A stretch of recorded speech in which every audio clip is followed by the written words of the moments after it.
15 నిమిషాలు కళ్ళు మూసుకోండి, పోలీసుల్ని మేము హిందువులకి ఏంటో మేము చూపిస్తామంటే అది తప్పు పట్టకూడదంటే ఎట్లా? అది మతోన్మాదమా? ఏం మాట్లాడుతున్నారు మీరు?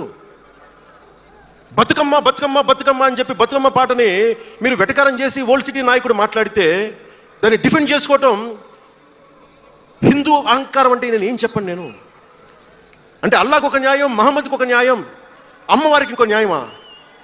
అలా కుదరదు బాబు. ఈ ధర్మం అందరికీ సమాన అవకాశం ఇచ్చింది. సనాతన ధర్మం ఉండబట్టే విజయనగర రాజులు మస్జిద్ కట్టించారు. సనాతన ధర్మం కాబట్టే బంగ్లాదేశ్ని హిందువుల రక్తంతో తడిపి బంగ్లాదేశ్కి విముక్తి కలిగించాం. ఈ చరిత్ర తెలుసుకుంటే కదా. దేశ విభజన జరిగింది. మీరు ఎంతమందికి తెలుసు దేశ విభజన కష్టాలు? మీరు సినిమాలు నడుస్తారు, అక్కడ తాగిపోయారు మీరు. నేను అక్కడ తాగలా. నేను అమితాబ్కి ఫ్యాన్ని, నేను చిరంజీవి గారికి ఫ్యాన్ని, కానీ దేశానికి అంతకంటే పెద్ద ఫ్యాన్ నేను. అంటే మీరు మనందరికీ బాబాసాహెబ్ అంబేద్కర్ గారి గురించి తెలుసు. First law minister of Bharat. ఎక్కడికి వెళ్ళినా ఆయనకి 100 అడుగులో, తెలంగాణకి వెళ్ళినా ఆంధ్రాకి వెళ్ళినా 100 అడుగులో ఇంకా పైన విగ్రహం పెట్టి మనం ఆరాధిస్తాం. మీకు ఎవరికైనా తెలుసా? అంటే సనాతన ధర్మాన్ని తిడతా ఉంటారు. మీకు ఎవరికైనా తెలుసా? పాకిస్తాన్ ఫస్ట్ లా మినిస్టర్ దళిత కమ్యూనిటీకి చెందిన జోగేంద్రనాథ్ మండల్. ఆయన పేరు ఎప్పుడైనా విన్నారా? ఎంతమంది వినుంటారు? ఆయన ఏ పరిస్థితిలో చచ్చిపోయారో తెలుసా? ఆయన నేను భారతదేశాన్ని నమ్మను, పాకిస్తాన్ని నమ్ముతాను అంటే అంబేద్కర్ గారితో సహా చాలా మంది వద్దని చెప్పినా కానీ ఆయన పాకిస్తాన్కి వెళ్ళిపోయి దాన్ని బంగ్లాదేశ్లో చాలా హిందూ జిల్లాలు కలిపేసి ఆయన దళిత కులా నుంచి వచ్చిన వ్యక్తి. అందరూ ఆయన మాటలు నమ్మి ఆయన సమాజం హిందువులందరూ ఉండిపోతే దేశ విభజన తర్వాత జరిగిన గొడవల్లో దాదాపు ఆయన కుటుంబంలో బంధువులందరినీ ఊచకొత్తకొచ్చి చంపేశారు. పాకిస్తాన్ లా మినిస్టర్గా వెళ్ళిన వ్యక్తి భారతదేశానికి తిరిగి కాందీసుకుడుగా వచ్చి చనిపోయారు ఆయన. అంటే ఏం చెప్తున్నది ఇది? 10-12% ఉండే హిందువులు పాకిస్తాన్లో, 10-12% ఉండే హిందువులు ఉండే పాకిస్తాన్లో, బలూచిస్తాన్లో అంతమంది ఉండే హిందువులు ఈ రోజున 1%-2% పడిపోయారు. బంగ్లాదేశ్ గొడవల నుంచి హిందువులు పారిపోతున్నారు. మన దేశంలో అలా జరిగిందా? ఎంత మర్యాద ఇస్తాం ఇస్లాంకి? నా దగ్గర ఉండే వ్యక్తులను అడగండి, ఇస్లాం పాటించే నా దగ్గర ఉండే నా సన్నిహితులను అడగండి. ఇది పవన్ కళ్యాణ్ గొప్పతనం కాదు, సనాతన ధర్మం నాకు నేర్పింది ఇది. నువ్వు రాముణ్ణి ఆరాధించు, అల్లాని గౌరవించు, అల్లాని ద్వేషించమని మాకు సనాతన ధర్మం చెప్పలా. ఇది చెప్పాలి, అర్థం చేసుకోవాలి. ఈ సూడో సెక్యులరిస్టులు, కుహానా సెక్యులర్ వాదులు. నేను ఒకసారి వైజాగ్లో 19లో ఒక సీనియర్ నాయకుల్ని అడిగాను. నేనేమడిగానంటే secularism, what is the true meaning of secularism అని. అలా మాట వచ్చి నేనేమడిగానంటే, మీరు ఒక హిందువు తప్పు చేస్తే ఖండించండి, ఒక ముస్లిం పట్ల ద్రోహం చేస్తే ఖండించండి, శిక్షించండి. అలాగే ఒక ముస్లిం ఒక హిందువుల్ని ద్వేషించినా దాడి చేసినా శిక్షించండి. ఇద్దరికి శిక్ష ఒకటే. అలా కాకుండా వీళ్ళనంటే ఓట్లు పోతాయి, వీళ్ళంటే ఓట్లు పోవని ఓట్లు రాజకీయం చేస్తేనే కదా ఈ రోజున ఇంత హైందవం భగవాన్ ఎందుకు ఉంది అంటే దీనివల్లే. Because of pseudo secularist. ఈ రోజున ఇది జరుగుతుందంటే because of you pseudo secularist, because of you. మీరే కనుక secularism if you would applied in the true spirit, there would no need for the changes what are there today. మీరు చేశారు తప్పులు. ఆ రోజు నేను అడిగా, ఓల్డ్ సిటీలో పాత బస్తీ హైదరాబాద్లో మీరు 15 నిమిషాలు మీరు కళ్ళు మూసుకోండి, పోలీసుల్ని మేము హిందువులకి ఏంటో చూపిస్తామంటే నువ్వు ఎవరిని ఉద్దేశించి మాట్లాడుతున్నావు?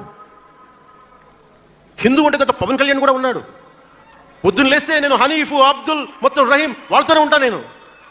కానీ నేను వాళ్ళతో ఉన్నాను కదా అని చెప్పి నాకు బాధ రాదని మీరు అనుకోకండి, తప్పది. वो गलत है भैया, తప్పది. వస్తుంది బాధ. నేను ఎవరిని నిందించట్లా. తిరుపతి కల్తీ లడ్డు చేస్తే నేను ముస్లింలను నిందించలా, క్రిస్టియన్లు నిందించలా. నేను నిందించింది దోషుల్ని పట్టుకోమని. చివరికి ఏం తేలారు? వాళ్ళందరూ హిందువులే కదా. నేను మాట్లాడుతుంది ఇది. This is secularism.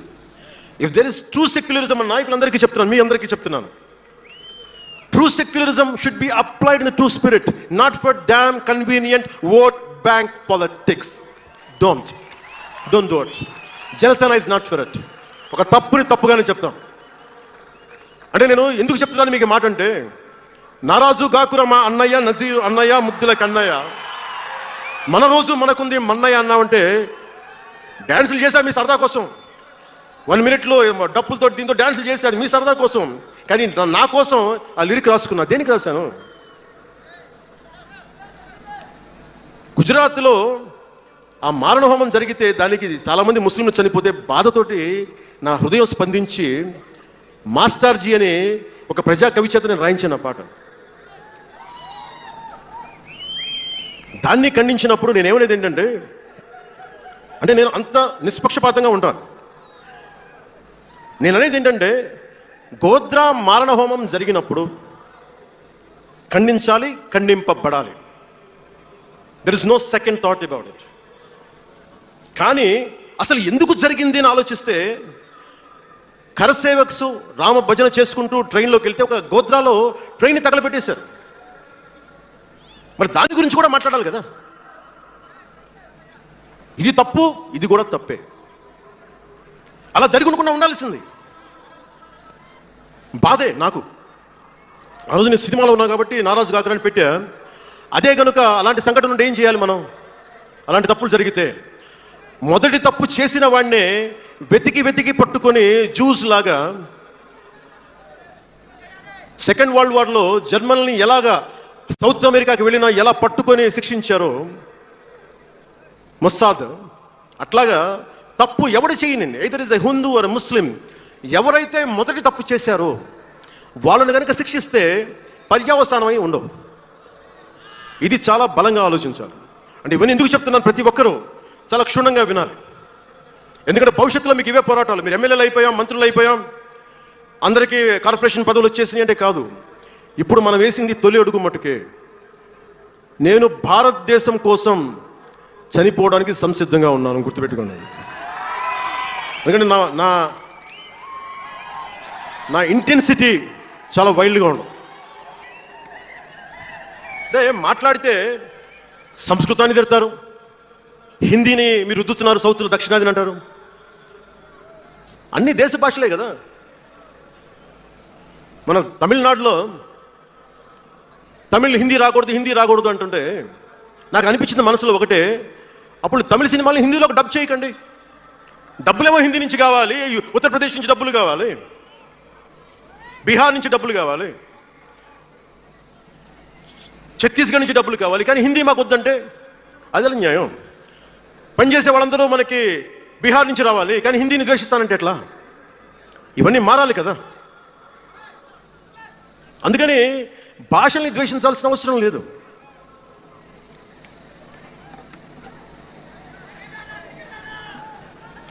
అంటే మనం ముఖ్యంగా హిందువులందరికీ నేను చెప్తా ఉన్నాను, మీరు ముస్లింలను చూసి మీరు నేర్చుకోండి. పవిత్ర రంజాన్ మాసంలో ఉపవాస దీక్ష వహిస్తున్న నా ముస్లిం సోదరులందరికీ నా హృదయపూర్వక రంజాన్ శుభాకాంక్షలు. సంస్కృతాన్ని తిడతారు, గుళ్ళల్లో సంస్కృతాలు మంత్రాలు చదవకూడదంటారు. ముస్లిమ్స్ ఆ మాట అంటున్నారా? అరబిక్లోనే కదా, ఇద్దరు హిందూ ముస్లిం, ఐదర్ ఆంధ్రప్రదేశ్లో ముస్లిం కావచ్చు, తెలంగాణలో ఉన్న ముస్లిం కావచ్చు, తమిళనాడులో ఉన్న ముస్లిం కావచ్చు, అరబిక్లోనే కదా మంత్రాలు చదువుతారు, ప్రార్థిస్తారు. హిందూ ధర్మంలో సంస్కృతంలో చేస్తారు. దానికి ఏంటి సమస్య? తమిళంలో చదవాలా, తెలుగులో చదవాలా, కన్నడంలో చదవాలా? ఆ విధి విధానాలు ఉన్నాయి, వదిలేసేయండి వాటిని. వాటి జోలికి వెళ్ళకుండా కష్టాలని వాటిని పట్టించుకోండి.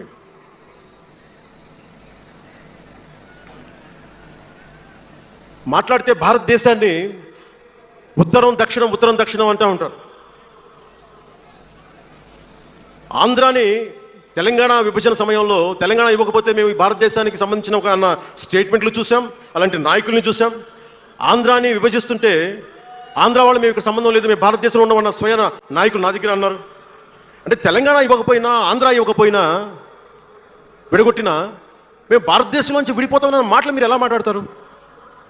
అంటే ప్రతి ఒక్కరికి కోపం వచ్చినప్పుడల్లా కట్ చేయడానికి భారతదేశం ఏదైనా కేక్ ముక్కంటే మీ అందరికీ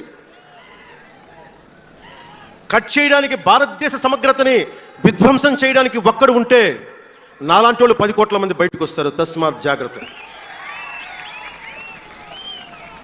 నార్త్ సౌత్ డిబేట్కి నా సమాధానం ఒకటే.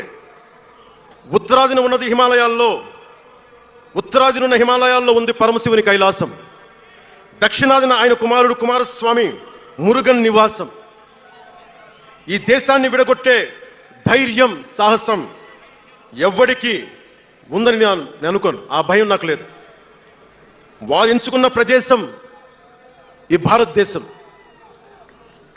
అలాంటి దేశాన్ని విడగొట్టాలి అనుకుంటే ఒకసారి ఆలోచించి మాట్లాడండి. భాష వేరు, భావం వేరు. మీరు బయట వారు, మేము లోపల వారం. మీరు ఉత్తరాది వాళ్ళు తెల్లగా ఉంటారు, మేము దక్షిణాది వాళ్ళు నల్లగా ఉంటామంటే మా ఇంట్లోనే ఒకళ్ళు, మా అన్నయ్య 6 అడుగులు 2 అంగుళాలు 3 అంగుళాలు, నేనేమో 5 అడుగులు 9 10 అంగుళాలు నేను. మా బంధువుల్లో అన్ని రకాల వాళ్ళు ఉంటాం. కొంతమంది నల్లగా ఉంటాం, కొంతమంది తెల్లగా ఉంటాం. ఏం చెప్తాం దీనికి? అర్థం పర్థం లేని మాటలేంటి ఇవన్నీ? ఇలాంటి మాటలతోటి దేశాన్ని విచ్ఛిన్నం చేయకండి. రాజకీయ వైరుధ్యాలు వేరు, ఆ వైరుధ్యాలు ఉండడం సహజం. వైరుధ్యాలు ఉన్నాయి అని నెపం మీద దేశాన్ని ముక్కలు చేయకండి. దక్షిణాదినున్న సెంగోల్, ఉత్తరాదినున్న ఢిల్లీ పార్లమెంట్లో ఉంది. ఒకవేళ వైరుధ్యం వస్తే వేర్పాటువాదం విడిపోమని కాదు, అది కాదు, కలిసి పరిష్కారం వెతకమని. డీలిమిటేషన్ ఉంది ఈ రోజున. డీలిమిటేషన్ జరిగితే పార్లమెంట్ సీట్లు దక్షిణాదికి తగ్గిపోతాయి అంటే అసలు తగ్గుతాయా లేదని డిస్కషన్ పెట్టండి. దానికి నేను రూపీ సింబల్ మార్చేస్తాను, నా భాషలో పెడతానంటే అప్పుడు మేము తెలుగులో కూడా పెట్టాలి. దానికి కన్నడ వాళ్ళు కన్నడలో పెట్టాలి, గుజరాతీ వాళ్ళు గుజరాతీలో పెట్టాలి, మహారాష్ట్ర వాళ్ళు మహారాష్ట్రలో పెట్టాలి. దేనికైనా ఒక వివేకం, ఆలోచన ఉండద్దా? ఉన్నత పదవుల్లో ఉన్నవారు మీరు చాలా ఆలోచించి చేయాలి. చాలా ప్రభావితం చేస్తారు మీ మాటలు.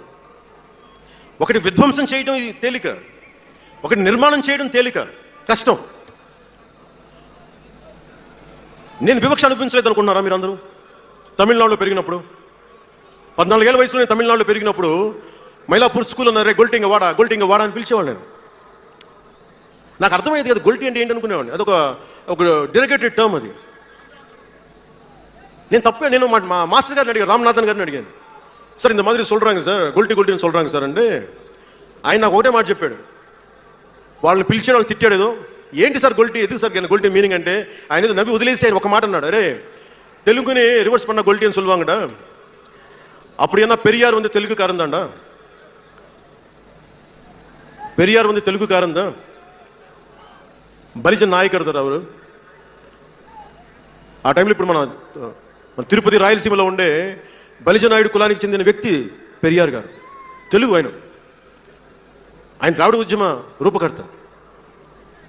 సో అందుకని భాషదేముంది, అందుకని దీన్ని పెట్టుకొని విధ్వంసం క్రియేట్ చేయడం సరైనది కాదు.